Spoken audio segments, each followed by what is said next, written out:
Bonjour à tous, bonjour à Mr Fist, bonjour à tous mes abonnés et nouveaux abonnés.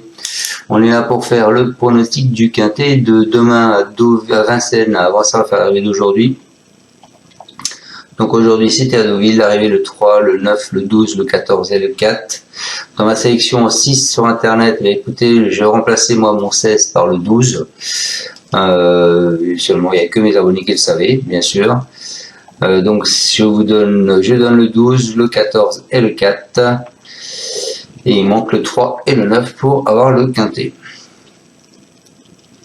Allez, on s'en va. Direction demain, Vincennes, jeudi, mercredi 21 août. La réunion 1, la course 7. Le prix est à 18 h, c'est le prix de Beaune. Donc on part à l'attelé, c'est 14 partants, 68 000 € d'allocation, une course européenne, course à gauche. Alors attention au passé de la course, il y a souvent des favoris qui sont là, ça paye pas beaucoup, il faut l'avoir dans l'ordre pour avoir quelque chose, donc n'allez pas dépenser trop d'argent.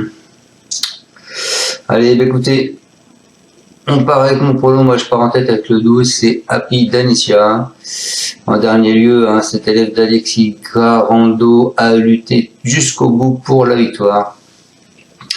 Un peu plus tôt dans la saison, elle s'était classée 3e de l'étape lavalloise du Grand National du Trot, derrière d'excellents Grec de Ceylan ou Ibiki de Well. Sans les 6 ans sur sa route, elle trouve une belle occasion de renouer avec le succès. Ensuite, je vous ai mis le 8, Gold Star. Lui, il est brillant lauréat du 8 juin sur cette piste. C'est un cheval dur à l'effort. Il s'est ensuite classé 5e dans le relevé du prix de Bertrand de Loison, dominé depuis à Enghien. Il retrouve la cendrée parisienne avec de grandes ambitions, mais devra toutefois pas trop en faire aux avant-postes s'il souhaite renouer avec la victoire. C'est aussi un potentiel vainqueur. Ensuite, je vous ai mis le 11 qui est Eradames. Lui, en juin dernier, dans le prix Horace, concurrent de l'écurie Jean-Pierre Barjon, s'est classé 2e de Harley-Gemma et a ainsi dominé plusieurs de ses adversaires du jour. Il est allé sur ce parcours qui nous intéresse, il détient une très belle carte à jouer. Ensuite, je vous ai mis le 10 qui est Harmonista.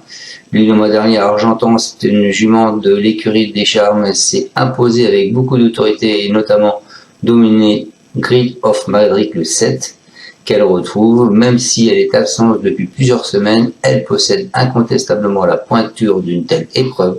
Sa place est à l'arrivée.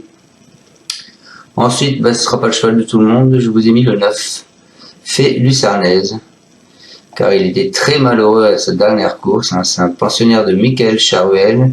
Il vient de se classer entre les bons John Power et Guderi Pré, qui étaient toutefois en période de rodage.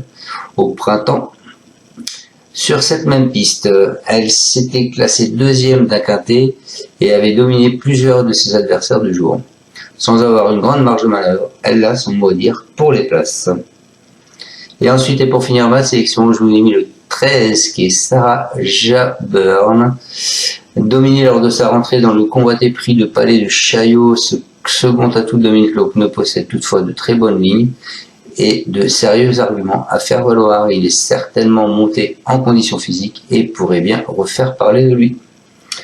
Donc je répète ma sélection les amis. En tête, je vous ai mis le 12, Happy Danicia, ensuite le 8, Gold Star, ensuite le 11, Eradames, ensuite je vous ai mis le 10, Harmonista, ensuite je vous ai mis le 9 en surprise comme Fée Lucernaise et le 13, Sarah Jaburn. Voilà, je vous souhaite à tous une excellente fin de journée et on se retrouvera demain pour le pronostic de Deauville. Allez, ciao à tous, merci encore de me suivre. Tu es parieur hippique, tu as forcément besoin de la Kazakh. La Kazakh, c'est l'outil indispensable des parieurs hippiques, avec plus de 60 filtres en temps réel et la possibilité d'affiner tes pronos et trouver ton cheval gagnant.